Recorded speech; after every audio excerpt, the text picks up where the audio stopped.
అనకాపల్లి జిల్లా వేంపాడులో హోంమంత్రి Anitha morning walk నిర్వహించారు. ఈ సందర్భంగా ఎన్టీఆర్ విగ్రహానికి పూలమాలలు వేసి నివాళులర్పించారు.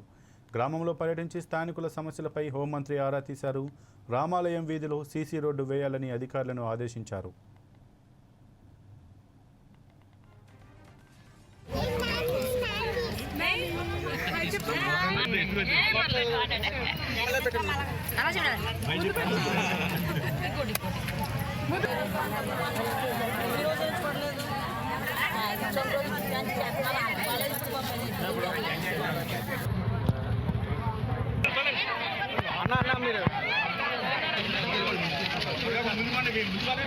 అమ్మమ్మ వెనక అలా ఉండండి.